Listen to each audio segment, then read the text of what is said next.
ఇప్పుడు సినిమాల్లో ఒక కొత్త ట్రెండ్ వచ్చిందండి. అదేమిటంటే క్యారెక్టరైజేషన్స్, ఎమోషన్స్‌ని డిఫరెంట్ లేయర్స్‌లో చూపించడం. దీనివల్ల సినిమాలు చాలా కాంప్లికేట్ అయిపోతున్నాయి. సినిమా చూసిన ఒక్కోసారి ఒక్కో పర్స్పెక్టివ్ కనిపిస్తుంది. నేను చెప్తుంది ఇండియన్ సినిమాల గురించి కాదు. కేవలం హాలీవుడ్ సినిమాల గురించి. అందులోనూ ఎస్పెషల్‌గా సూపర్ హీరో ఫిల్మ్స్ గురించి. ఇదివరకు super hero films super powers, సాహసాలు, యాక్షన్, ఫ్యాంటసీ ఇలా సాగేవి. కానీ ఇప్పుడు సూపర్ హీరోస్‌కి కూడా నార్మల్ మనుషుల్లాగా కష్టాలుంటాయి, వాళ్ళకు కూడా ఎమోషన్స్ ఉంటాయి అని చూపిస్తున్నారు. దీనివల్ల ఏమవుతుంది అంటే ఆడియన్స్‌కి సూపర్ హీరో ఫిల్మ్స్ పట్ల ఆసక్తి తగ్గిపోతున్నది. ఎందుకంటే మనం రియల్ లైఫ్‌లో చేయలేని సాహసాలను సినిమాల్లో సూపర్ హీరోస్ చేస్తుంటే ఆ సాహసాలను మనమే చేస్తున్నామని మురిసిపోతూ ఉంటాం. కానీ సూపర్ హీరోస్ కూడా మనలాగే డిప్రెషన్‌లో బతుకుతున్నారంటే మన దరిద్రం చాలదన్నట్టు సినిమాకి వెళ్ళి వాళ్ళ దరిద్రాన్ని ఏం చూస్తాం. సినిమాలలో ఈ మార్పుకి కారణం వోక్ మైండ్ సెట్. వోక్ అంటే ఆపోజ్.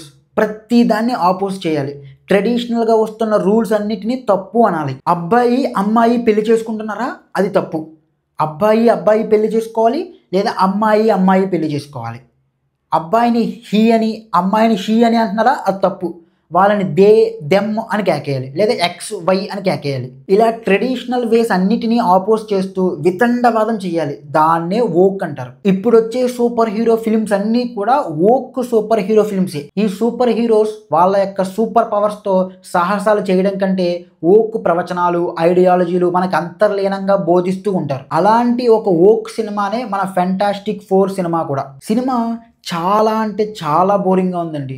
ఎంత బోరింగ్గా ఉందంటే ఒకానొక సందర్భంలో నేను సూపర్ హీరో ఫిల్మ్కి వచ్చానా, లేకపోతే ఏదైనా ఫిల్మ్ ఫెస్టివల్లో ఒక ఆర్ట్ ఫిల్మ్ని చూస్తున్నానా అన్న భావన కలిగింది. ఎందుకంటే ఆడియన్స్ అందరూ సైలెంట్గా ఉన్నారు. ఆడిటోరియం అంతా సైలెంట్గా ఉంది.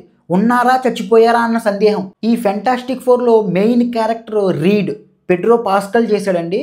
వాడు సినిమాలో 90% ఏడుస్తూనే ఉంటాడు. వాడి డిప్రెషన్ చూస్తే నాకు డిప్రెషన్ వచ్చింది. మనకెందుకండి ఈ దరిద్రాలు. ఇక మనకు తెలుసు మార్వెల్ పైత్యాల గురించి. మార్వెల్ దృష్టిలో ప్రపంచం అంటే న్యూయార్క్ మాత్రమే.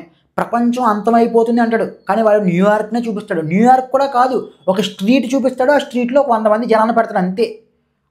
వాడి దృష్టిలో, మార్వెల్ దృష్టిలో న్యూయార్క్ అంటేనే ప్రపంచం అంతా అని చూపిస్తాడు. న్యూయార్క్ పేరు చెప్పిన అంతే. ఇక మార్వెల్కి ఒక సెపరేట్ సైన్స్ ఉంటుందండి.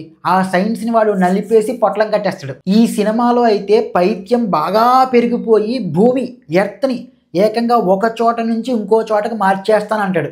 ఆ ప్లాన్ బెడిసి కొట్టడం వల్ల క్లైమాక్స్లో 5th క్లాస్ పిల్లలు తయారు చేస్తారు కదండి అట్ట ముక్కలతో ప్రాజెక్ట్ వర్క్లు, అలాంటి లివర్లు ఏవో తయారు చేసి క్లైమాక్స్లో విలన్ని వేరే డైమెన్షన్లోకి పంపేస్తాడు.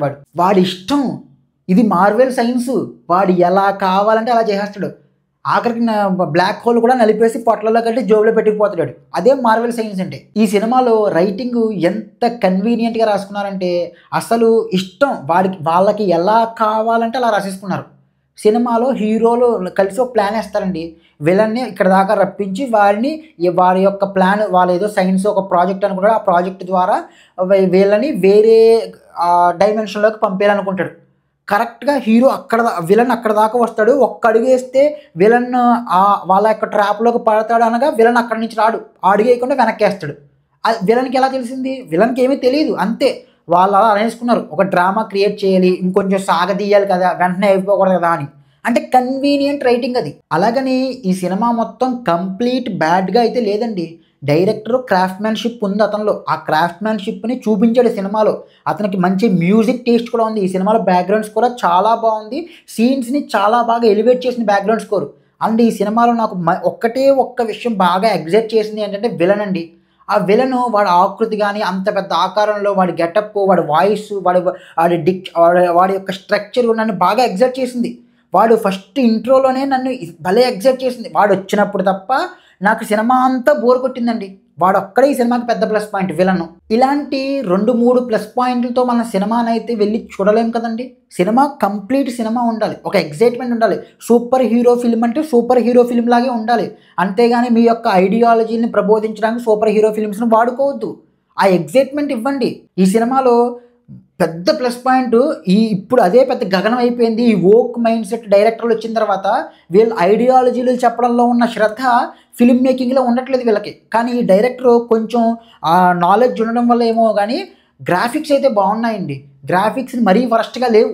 మొన్న వచ్చిన సూపర్ మ్యాన్ మూవీలో అయితే గ్రాఫిక్స్ వరస్ట్, కానీ ఈ సినిమాలో గ్రాఫిక్స్ అయితే మాత్రం చాలా బాగున్నాయి. అది కొంచెం మెచ్చుకోదగిన విషయం. పరిస్థితి ఎలా అయిపోయిందంటే హాలీవుడ్ ఫిలిమ్స్లో $200-300 మిలియన్ తీసే సినిమాలో గ్రాఫిక్స్ బాగున్నాయని చెప్పుకోవాల్సినటువంటి దుస్థితి.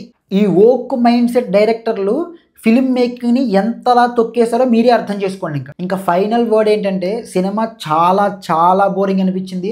ఒక సూపర్ హీరో ఫిలిం చూస్తున్నా అన్న భావన నాకు ఎక్కడా అనిపించలేదు. అండ్ ఒక్క యాక్షన్ ఎపిసోడ్ కూడా మిమ్మల్ని ఎగ్జైట్ చేయదు, నన్ను ఎగ్జైట్ చేయలేదు, మిమ్మల్ని ఖచ్చితంగా ఎగ్జైట్ చేయదు. మీరు సినిమా చూడడం అయితే నా దృష్టిలో అయితే వేస్టే. That's it. జై హింద్.